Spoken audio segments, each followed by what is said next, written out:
हाँ भाई, आज अपन बात करेंगे दूरदर्शी।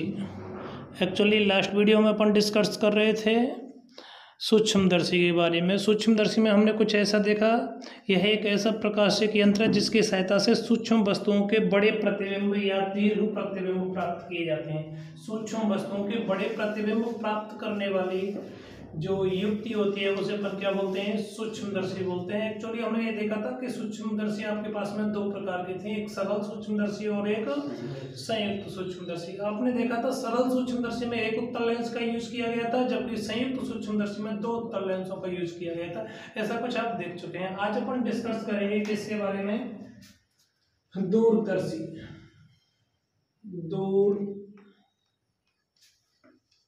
दूरदर्शी मैं दूरदर्शी को डिफाइन कर सकता हूं, यह एक ऐसा प्रकाशिक यंत्र है जिसकी सहायता से दूर स्थित वस्तुओं के सुस्पष्ट अच्छे प्रतिबिंब पास प्राप्त किए जाते हैं। या मैं ऐसे बोल सकता हूं, यह एक ऐसी युक्ति है जिसकी सहायता से दूर स्थित वस्तुओं के सुस्पष्ट प्रतिबिंब प्राप्त किए जाते हैं। मतलब दूर की वस्तुओं को देखने के लिए जिस प्रकाशिक यंत्र का यूज किया जाता है उस प्रकाशिक यंत्र को अपन क्या कहते हैं? दूरदर्शी। एक्चुअली आपने कोई मूवी देखी होगी, बोल बच्चन मूवी में दूरदर्शी का यूज होता है। हाँ ठीक, चलो हम बात कर रहे थे दूरदर्शी। यह एक ऐसा प्रकाशिक यंत्र है जिसकी सहायता से दूर स्थित वस्तुओं के सुस्पष्ट या अच्छे प्रतिबिंब प्राप्त किए जाते हैं। क्या कहलाता है? दूरदर्शी कहलाता है। यह दूरदर्शी आपके पास में दो प्रकार के होते हैं, खगोलीय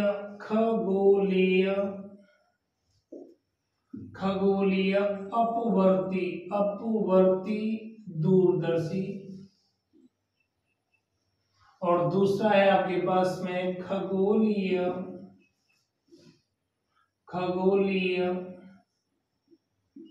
परावर्ती दूरदर्शी।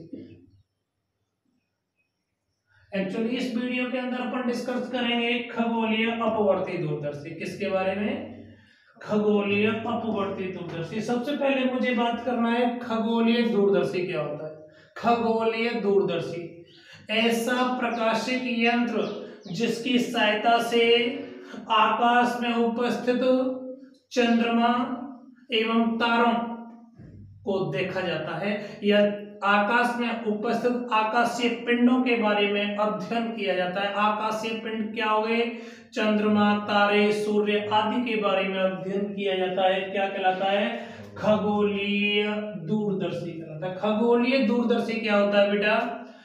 खगोलीय दूरदर्शी क्या होता है? यह एक ऐसा प्रकाशिक यंत्र है जिसकी सहायता से आकाश में उपस्थित आकाशीय पिंड जैसे चंद्रमा, सूर्य, तारे आदि के बारे में अध्ययन किया जाता है, या इनको देखने के लिए जिस प्रकाशिक यंत्र का यूज किया जाता है क्या कहलाती है? खगोलीय दूरदर्शी। एक्चुअली खगोलीय दूरदर्शी है वो दो प्रकार की थी। कौन से? एक तो अपवर्ती दूरदर्शी और दूसरी परावर्ती दूरदर्शी। चलो अपन बात करेंगे खगोलीय अपवर्ती दूरदर्शी। किसके बारे में? खगोलीय अपवर्ती दूरदर्शी। देखो, खगोलीय अपवर्ती दूरदर्शी। भाई खगोलीय अपवर्ती दूरदर्शी का जो डायग्राम है, आपका जो संयुक्त सूक्ष्मदर्शी का डायग्राम था, समथिंग सेम है। संयुक्त सूक्ष्मदर्शी में आपने दो उत्तल लेंस यूज किए थे, तो खगोलीय अपवर्ती दूरदर्शी के अंदर भी दो उत्तल लेंसों का यूज किया जाता है। दो उत्तल लेंस क्या है? एक उत्तल लेंस तो ये रहा, ठीक, ये उत्तल लेंस आपका L1 हो गया और दूसरा उत्तल लेंस आपका L2 हो गया। ये प्रथम उत्तल लेंस है, आपको डायग्राम में दिख रहा है, इसका द्वारक और फोकस दोनों ही क्या है? अधिक हैं, जबकि दूसरा जो उत्तल लेंस है इसके द्वारक व फोकस क्या है? कम है। आपने सूक्ष्मदर्शी में कुछ ऐसे देखा था, प्रथम लेंस L1 और दूसरा लेंस L2। ऐसा कुछ देखा था। यहाँ ये वाला लेंस प्रथम लेंस था, वो क्या उसका द्वारक और फोकस क्या थे, सूक्ष्म थे, जबकि इनके द्वारक और फोकस क्या हैं, बड़े हैं। चलो अब अपन बात कर रहे हैं यहाँ पर खगोलीय अपवर्ती दूरदर्शी। खगोलीय अपवर्ती दूरदर्शी में दो उत्तल लेंसों का यूज किया जाता है, जिसके प्रथम लेंस को अभिदृश्यक लेंस बोलते हैं। सूक्ष्मदर्शी संयुक्त सूक्ष्मदर्शी में भी जो प्रथम लेंस था उसको भी अभिदृश्यक लेंस बोला था। इसको क्या बोल दिया मैंने, अभिदृश्यक लेंस। एक्चुअली वह लेंस जो ऑब्जेक्ट की ओर उपस्थित होता है, वह लेंस जो बिंब की ओर उपस्थित होता है, उसको अभिदृश्यक लेंस बोलते हैं। और जो लेंस हमारी आंख की ओर उपस्थित होता है उसे अपन क्या बोलते हैं, अभिनेत्र या नेत्रिका लेंस। ठीक, अभिनेत्र या नेत्रिका लेंस आंख की ओर प्रेजेंट होता है, जबकि अभिदृश्यक लेंस कहां होता है, वस्तु बिंब ऑब्जेक्ट की ओर प्रेजेंट होता है। ठीक, चलो अब देखो, हमने बोला कि यहाँ अभिदृश्यक लेंस है, इसका द्वारक और फोकस बड़े हैं। पहला क्वेश्चन तो यही क्रिएट होता है, गुरुजी आपने सूक्ष्मदर्शी में छोटा लिया था और यहाँ क्या लिया है, बड़ा लिया है, ऐसा क्यों? सूक्ष्मदर्शी में जो कोई वस्तु थी वो सूक्ष्म वस्तु थी, तो सूक्ष्म वस्तु से प्रकाश की किरणें छोटे से लेंस में आराम से इजीली प्रवेश कर जाती थी, जबकि अब आपके पास में ये वस्तु, ये दूरदर्शी है, दूरदर्शी दूर स्थित वस्तुओं के प्रतिबिंब प्राप्त करोगे। इसका मतलब जो प्रकाश की किरणें आएंगी वो कहां से आएंगी, दूर से आएंगी। कहां से आ रही है भाई, सूर्य एवं तारों से आ रही है। इसका मतलब लगभग अनंत दूरी से चली आ रही है। अनंत दूरी से चली आ रही, तो मैं मान लेता हूं इस प्रकार से चली आ रही होंगी, अनंत दूरी से ऐसे ही तो आ रही होंगी भाई। परस्पर कैसे आ रही है, पैरेलल आ रही है, परस्पर समांतर आ रही है। इसका मतलब कहां से आ रही है, अनंत से चली आ रही है, सूर्य और तारों से। सूर्य से भी जो प्रकाश की किरणें आती हैं वो परस्पर कैसे होती हैं, पैरेलल होती हैं, समांतर में समांतर ले ली।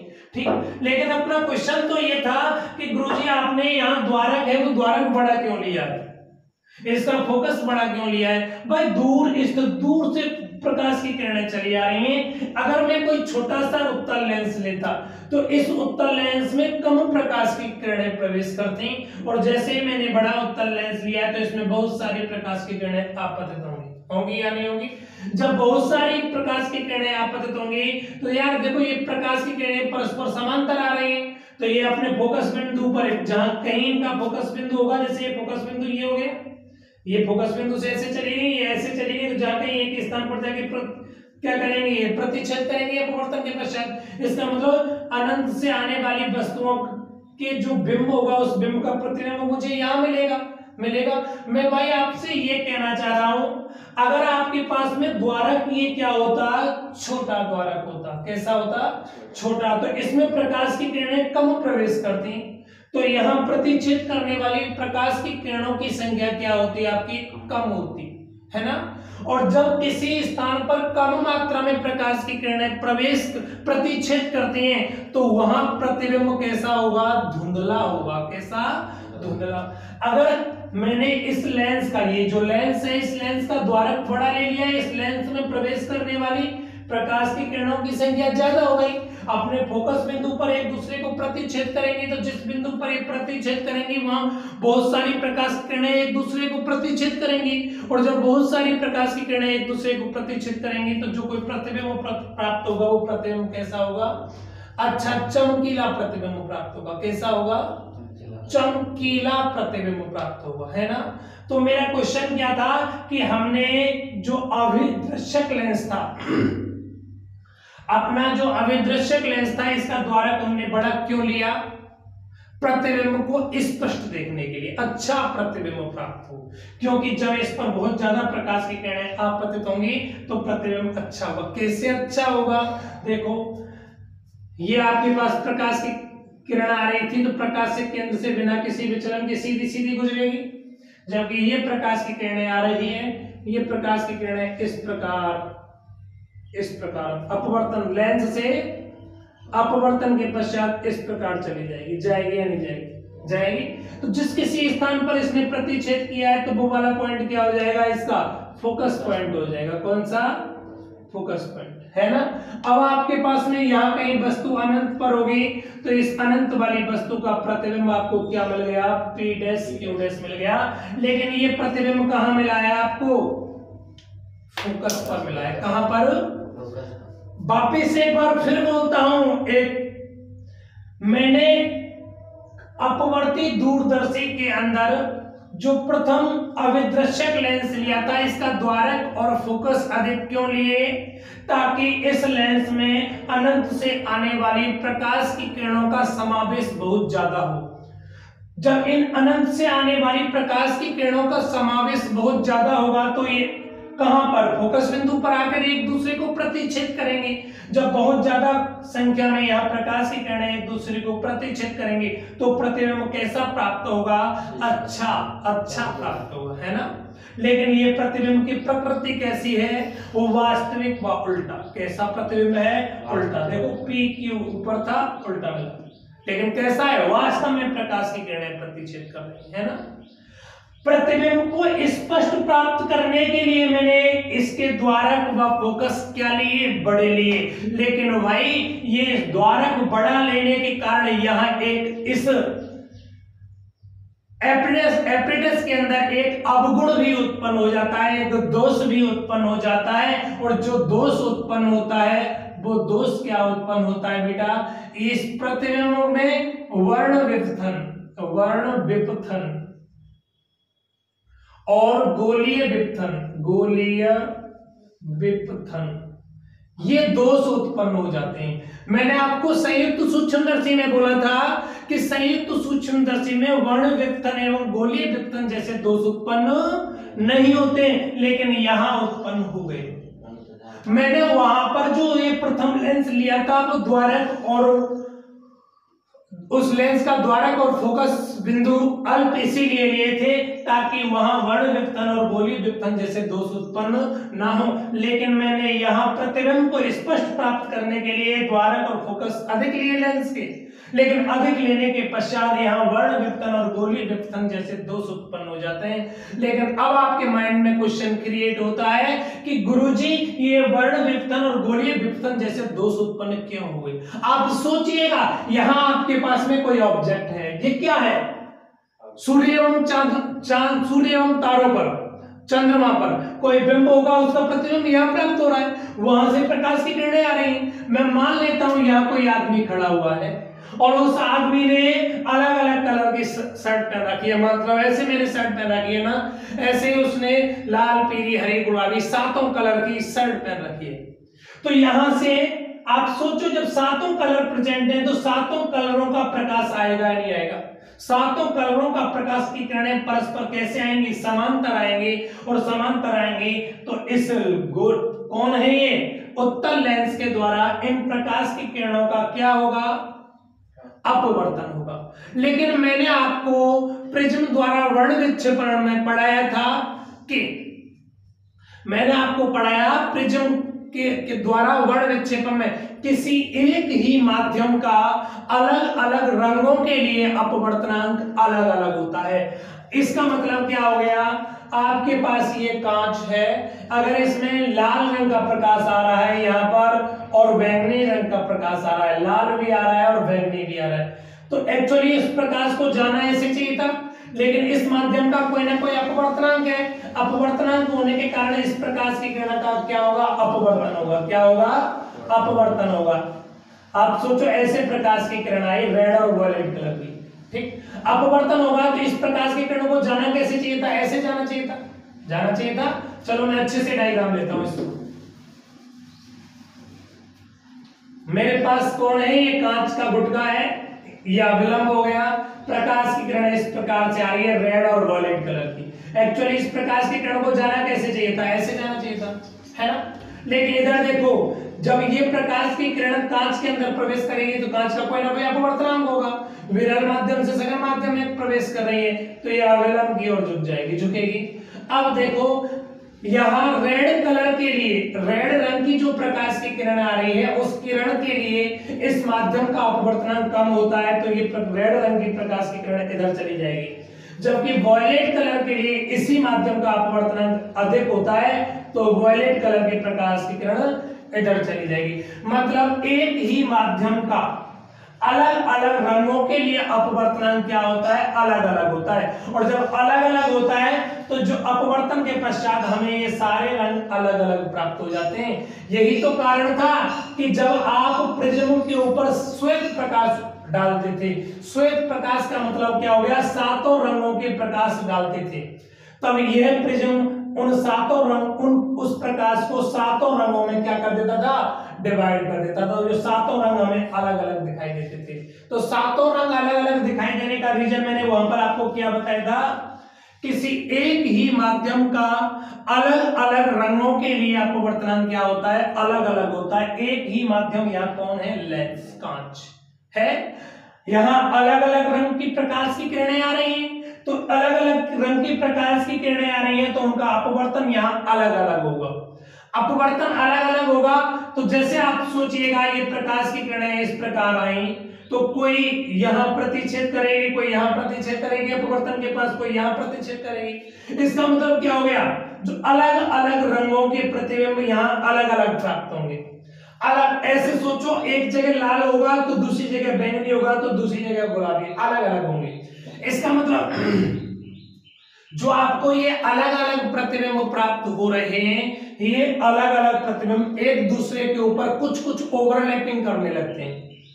ओवरलैपिंग इसका मतलब एक प्रतिबिंब के ऊपर दूसरा प्रतिबिंब आ रहा है ना।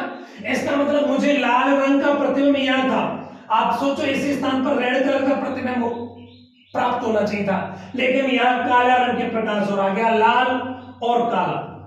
हो सकता है रेड रंग का प्रकाश था, इसके ऊपर मेरे पास में नीले रंग का प्रकाश और आ गया। लाल और नीला आपस में मिलकर मुझे कैसा दिखाई देगा, काला दिखाई देगा। एक्चुअली आप रेड कलर को प्लस नीले कलर को, ब्लू कलर को मिक्स करोगे तो आपको कौन सा कलर दिखाई देगा, ब्लैक कलर दिखाई देगा। कौन सा, तो मैं क्या बोल रहा था, जो आपके पास अनंत से जो भी प्रकाश की किरणें आ रही थी अलग अलग रंगों की, उनके प्रतिबिंब यहाँ अलग अलग प्राप्त होते हैं, लेकिन ये प्रतिबिंब एक दूसरे के ऊपर ओवरलैपिंग करते हैं, अध्यारोपित होते हैं, तो एक दूसरे के प्रभाव को नष्ट कर देते हैं। एक्चुअली मुझे इस वस्तु का यहाँ कलरफुल प्रतिबिंब प्राप्त होना चाहिए था, सातों सातों रंग यहाँ प्राप्त होने चाहिए थे, लेकिन मुझे सातों रंग यहाँ प्राप्त नहीं हो पाते क्योंकि यह एक दूसरे के ऊपर क्या हो जाते हैं, ओवरलैपिंग हो जाते हैं। एक दूसरे के प्रभाव को, एक ओवरलैपिंग के पश्चात एक दूसरे के प्रभाव को नष्ट कर देते हैं। और जैसे प्रभाव को नष्ट करेंगे, इसका मतलब जो रंग यहां था वो रंग मुझे यहां दिखाई नहीं देगा। जब रंग नहीं दिखाई देगा तो उस प्रतिबिंब के अंदर जो कोई दोष उत्पन्न होगा, उस दोष को अपन क्या बोलेंगे, वर्ण विवर्तन बोलेंगे। ठीक, जब आपके पास में यहाँ रंग ही क्लियर दिखाई नहीं दे रहे तो उस वस्तु की आकृति कैसी है, आकृति भी आपको दिखाई नहीं देगी। और जब आकृति दिखाई नहीं देगी तो उस दोष को अपन क्या बोलते हैं, गोलीय विवर्तन, है ना। चलो, इसका मतलब क्या हो गया, खगोलीय अपवर्ती दूरदर्शी के अंदर कोई दो दोष उत्पन्न होंगे, एक तो वर्ण विवर्तन दोष उत्पन्न होगा और दूसरा कौन सा दोष उत्पन्न होगा, गोलीय विवर्तन। ये दो दोष उत्पन्न होंगे, ठीक है ना। चले आगे। अब देखो, हम यहां बात कर रहे थे खगोलीय अपवर्ती दूरदर्शी की, तो अनंत से प्रकाश की किरणें आपकी आ रही हैं, इनके फोकस बिंदु पर एक दूसरे को प्रतिच्छेद करती हैं, तो अनंत से आने वाले प्रकाश की किरणों का जो प्रतिबिंब बनेगा वो कैसा, वास्तविक व उल्टा, कहां मिलेगा, फोकस पर मिलेगा। लेकिन ये प्रतिबिंब सुस्पष्ट नहीं है। हमने इस लेंस का द्वारक बढ़ा लिया था, स्पष्ट प्रतिबिंब प्राप्त हो, चमकीला हो, अच्छा चमक हो, लेकिन इसमें कोई दो दोष उत्पन्न हो गए हैं, है ना। चलो, अब क्या है, ये कोई दूसरा उत्तल लेंस है जिसकी फोकस और द्वारक दोनों ही क्या है, कम है। आप देखो, अनंत से आने वाली वस्तु का प्रतिबिंब आपको यहां मिला, ये जो प्रतिबिंब प्राप्त हो रहा है वो ये प्रतिबिंब इस लेंस के लिए एक आभासी बिंब की तरह कार्य करता है। किसकी तरह, आभासी बिंब की तरह कार्य करता है, ठीक है ना। आभासी बिंब की तरह कार्य करेगा। तो यहां से प्रकाश की किरणें यहां जाएंगी, यहां से प्रकाश की किरणें यहां जाएंगी। आप सोचो, ये प्रकाश के केंद्र में गई तो सीधी सीधी पास हो गई, कोई दूसरी प्रकाश की किरणें ऐसे आई, लेंस से अपवर्तन के पश्चात कैसे चली गई, इस प्रकार से चली गई। और कोई प्रकाश की किरणें आई, लेंस से अपवर्तन के पश्चात इधर चलेगी। ये आगे जाके कहीं मिलती तो आंख आगे जाके मिलने से पहले मैंने क्या लगा दिया, यहाँ पर नेत्र लगा दिया, आंख रख दी। और जैसे मैंने यहाँ पर नेत्र रखा है तो देखो मुझे इस वस्तु का ये प्रतिबिंब प्राप्त नहीं हुआ, तो अब आभासी प्रतिबिंब प्राप्त होगा। मैं इन प्रकाश की किरणों को वेग डायरेक्शन में बढ़ा देता हूं ऐसे।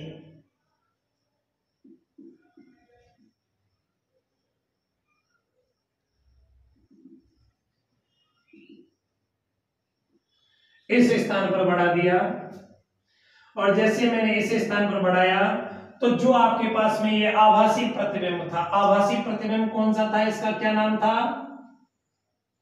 P dash Q dash. वास्तव में बिंब तो ये था, इस बिंब का प्रतिबिंब ये मिला, और ये प्रतिबिंब इस बिंब के लिए, इस लेंस के लिए बिंब की तरह कार्य कर रहा था, लेकिन कौन सा बिंब था, ये आभासी बिंब है ना। कोई समस्या? इस आभासी बिंब का आपको अंतिम प्रतिबिंब क्या प्राप्त हो गया, P double dash Q double dash प्राप्त हुआ। कोई समस्या? एक्चुअली संयुक्त सूक्ष्मदर्शी में भी डायग्राम्स कुछ ऐसा ही था, वह लेंस चेंज कर दिए, आपतित प्रकाश की डायरेक्शन चेंज हो गई है, यही बात है। चलो बेटा, कोई दिक्कत? चले आगे। देखो एक बार मैं वापस बोलता हूं, ये आपके पास में उत्तल लेंस है, द्वारक फोकस क्या है, अधिक है। किसकी बात कर रहे थे अपन, खगोलीय अपवर्तित दूरदर्शी की बात कर रहे थे। खगोलीय अपवर्तित दूरदर्शी के अंदर क्या हुआ था, आपके पास कोई प्रथम लेंस L1 था, एक प्रथम लेंस L1 को अभिदर्शक लेंस बोला, इसकी फोकस और द्वारक दोनों ही बड़े थे। ये बड़े इसलिए लिए थे ताकि अनंत से आने वाली प्रकाश की किरणें क्या हो, इस लेंस से अपवर्तन के पश्चात इस बिंदु पर क्या हो जाए, फोकसित हो जाए। क्या हो जाए, फोकसित हो जाए। कोई समस्या थोड़ी है। चले आगे। अब जैसे ही यहाँ ये प्रतिबिंब प्राप्त हुआ, ये प्रतिबिंब इस लेंस के लिए एक आभासी बिंब की तरह कार्य कर रहा है। ये प्रतिबिंब से यहाँ प्रकाश की किरणें पहुंचेंगी, तो ये प्रतिबिंब इस लेंस के लिए आभासी बिंब की तरह कार्य करता है, जिसके कारण नेत्र का लेंस या अभिनेत्र लेंस का अंतिम प्रतिबिंब P double dash Q double dash आपको क्या होता है, प्राप्त होता है। बोलो यहाँ तक कोई समस्या? ठीक है ना।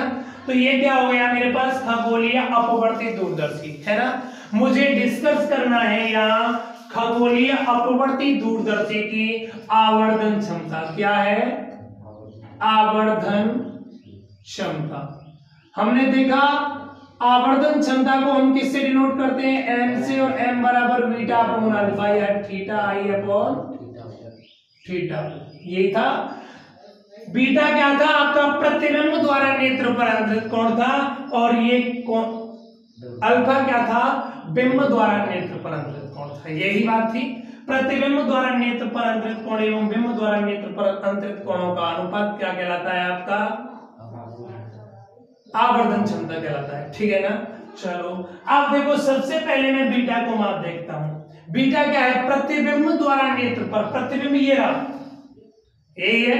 नेत्र कहाँ है आपका, ये रहा, इस लेंस के जस्ट पीछे नेत्र है।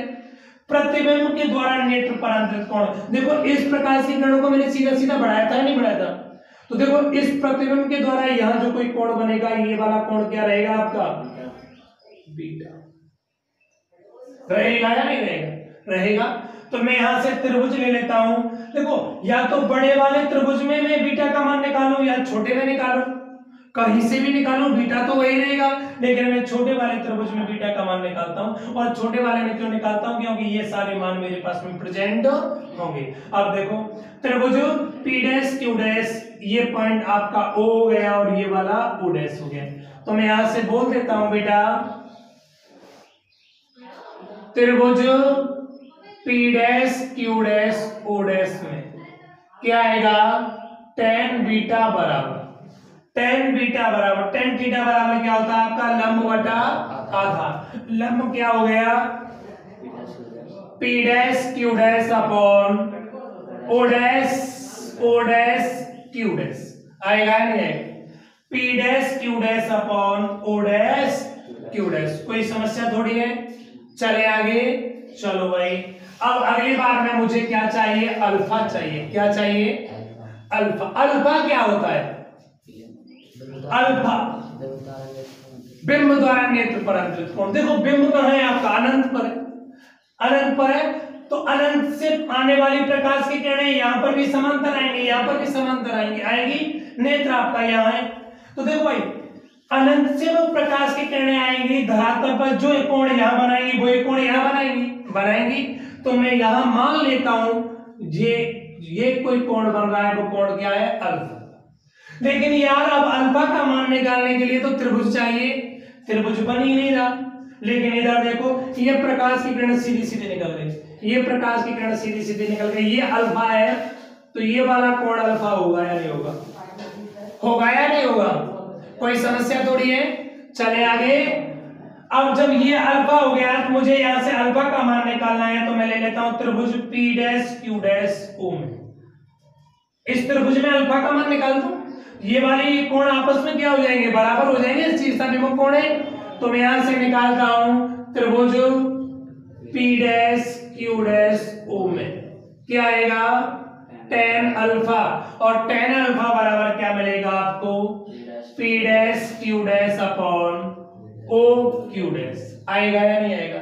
समीकरण 1 में मैं मान रखता हूं, समीकरण 1 से, समीकरण 1 में मान रखूंगा तो आपको m का मान कितना मिलेगा, बीटा, और बीटा का मान कितना है बेटा, P dash Q dash upon O dash Q dash into tan alpha का मान ये कैसा हो जाएगा, उल्टा हो जाएगा, O Q डैश बटा P डैश Q डैश, शायद कट गया। आपको क्या मान मिलेगा, m बराबर मान मिलेगा आपको O Q डैश बटा O डैश Q डैश। कोई समस्या थोड़ी है। चले आगे। अब बेटा आप देखिएगा, मुझे O Q डैश और O डैश Q डैश के चिन्ह परिपाटी से मान निकालने हैं। किससे मान निकालने हैं, चिन्ह परिपाटी से, चिन्ह परिपाटी से। आप देखो पीछे जाना नहीं, आप जाने रिकॉर्ड में आवाज आ रही है पीछे, हाँ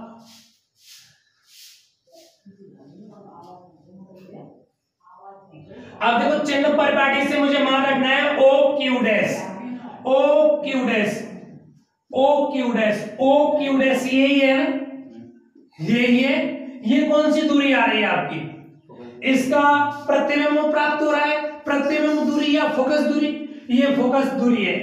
चलो फोकस दूरी को किससे डिनोट कर दो, F से। लेकिन कौन से, ऑब्जेक्टिव लेंस है या नेत्र का लेंस है, ऑब्जेक्टिव लेंस की फोकस दूरी को किससे डिनोट कर दूं मैं, F नोट से। किससे, F नोट से डिनोट कर देता हूं। तो मुझे यहां क्या मिलेगा, देखो बेटा O Q डैश बराबर F नोट मिलेगा। चिन्ह परिपाटी से प्लस का या माइनस का, प्लस का आएगा। क्यों, प्रकाश की किरणें आपकी इधर से आ रही है और दूरी आपको यहां से नापनी पड़ रही है, ये नापनी पड़ रही है, सेम डायरेक्शन हो गई, तो कैसा आएगा, प्लस। चलो अगला क्या चाहिए, O dash Q dash. O dash Q dash कहां है, O डैश Q डैश ये रहा है ना, ये क्या है आपके पास में, बिंब दूरी। ये कौन है, बिंब दूरी, बिंब दूरी, लेकिन कौन से नेत्र की, नेत्र का लेंस की, नेत्र का लेंस की बिंब दूरी ये हो गई, हुई या नहीं हुई है।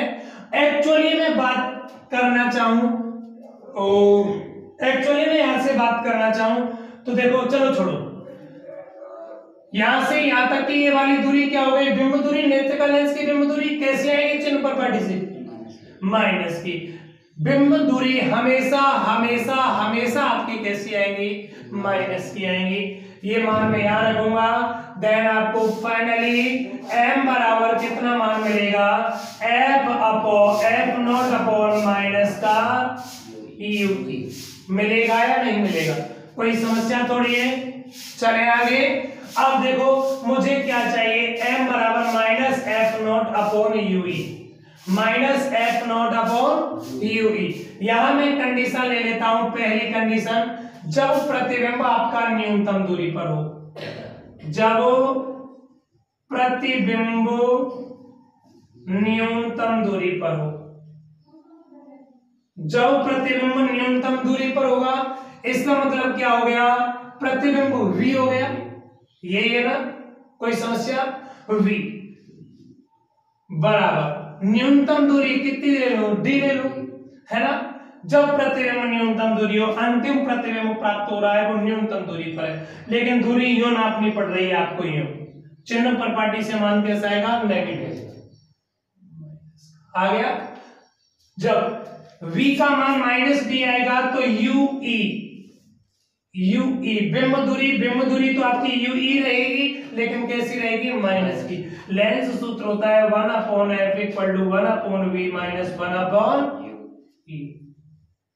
हम किसकी बात कर रहे हैं, नेत्रिका लेंस के लिए बात कर रहे हैं। अंतिम प्रतिबिंब नेत्रिका लेंस के द्वारा बन रहा है, तो मैं लिख देता हूं नेत्रिका लेंस के लिए, नेत्रिका लेंस के लिए, नेत्रिका लेंस के लिए आपके पास फोकस दूरी क्या आएगी, 1/fe बराबर 1/v की जगह माइनस d माइनस 1/u की जगह माइनस ue आएगा, नहीं आएगा, u की जगह क्या आ जाएगा, माइनस ue, नेत्रिका लेंस के लिए, ठीक है ना। चलो अब देखो माइनस माइनस क्या हो गया, ये कट गया, प्लस हो गया, 1/ue का मैं मान निकाल दूं, 1/ue इसका मान कितना आएगा, इसको इधर भेज दो, 1/fe प्लस 1/, ये वाला मान कहां रख दूं, यहाँ देखो m बराबर कितना मान मिलेगा, minus f0 1/fe f0 1/ue का मान रख रहा हूं यहाँ, 1/fe प्लस 1/d, है ना। अगर fe यहां से कॉमन ले लो, 1/fe कॉमन ले लो, तो माइनस f0/fe 1/fe कॉमन ले लिया, यहां क्या बचेगा, 1, यहां क्या आएगा, fe/, हाँ तो भैया अपन डिस्कस कर रहे थे ना आवर्धन क्षमता, किसकी आवर्धन क्षमता की बात कर रहे थे, खगोलीय अपवर्ती दूरदर्शी की आवर्धन क्षमता की बात कर रहे थे। जब प्रतिबिंब आपके पास न्यूनतम दूरी पर होगा, जब प्रतिबिंब न्यूनतम दूरी पर होगा तो प्रतिबिंब दूरी आपकी v की जगह क्या आएगा, माइनस d आएगा, जो बिंब दूरी होगी वो क्या आएगी, u बराबर माइनस ue। बिंब दूरी हमेशा नेगेटिव रहती है चिन्ह पर पार्टी से। हमने ue क्यों बोला, क्योंकि यहाँ अपन डिस्कस कर रहे हैं वो किसके लिए बात कर रहे थे, नेत्रिका लेंस के लिए। तो अपन ने लेंस सूत्र लगाया 1/f equal to 1/v minus 1/e। नेत्रिका लेंस के लिए f की जगह fe रखा, v की जगह माइनस d रखा एंड u की जगह माइनस ue रखा। यहां से ये माइनस माइनस प्लस हो गया था, ue का मान निकाला तो पक्षांतर के बाद ये इधर से इधर चला गया, प्लस का आया, ये क्या आ गया 1/ue। 1/ue का मान यहां रखूंगा तो देखो माइनस के f0 तो बाहर है, क्या रह गया 1/ue, 1/ue का सारा मान यहां रख दिया। यहां 1/fe है, 1/fe कॉमन ले लो नीचे, 1/fe कॉमन ले लिया तो ये बचा 1 प्लस fe/d, यही बचा है। चलो भाई आपके पास m equal to minus f0/fe 1 plus fe/d, ठीक है बेटा। ये क्या आ गया, संयुक्त खगोलीय अपवर्ती दूरदर्शी की आवर्धन क्षमता आ गई जब प्रतिबिंब आपके पास कितनी दूरी पर था, न्यूनतम दूरी पर। लेकिन जब सेकंड केस ले लेता हूं, जब प्रतिबिंब कितनी दूरी पर हो, अनंत पर हो। जब प्रतिबिंब अनंत पर हो तो v बराबर क्या आएगा आपका, माइनस अनंत, है ना। जब प्रतिबिंब अनंत पर होगा तो v बराबर अनंत होगा, और जो बिंब होगा ue वो कहां पर होगा, फोकस दूरी पर होगा। कहां पर होगा, जब प्रतिबिंब अनंत पर है, v अनंत पर होगा तो बिंब कहां पर होगा, फोकस पर होगा। इसका मतलब क्या हो गया, ue की जगह क्या रखना है आपको, fe। तो इस समीकरण में ue की जगह क्या रख दूं, fe। देन आपको आवर्धन क्षमता क्या मिलेगी, m बराबर माइनस f0/fe। ये क्या आ गया आपके पास, संयुक्त सूक्ष्मदर्शी की आवर्धन क्षमता, सूक्ष्मदर्शी नहीं, खगोलीय अपवर्ती दूरदर्शी की आवर्धन क्षमता आ गई। और आवर्धन क्षमता कब आई, जब प्रतिबिंब आपका कहां पर हो, अनंत दूरी पर। कहां पर, अनंत दूरी पर हो। ठीक, धन्यवाद भाई।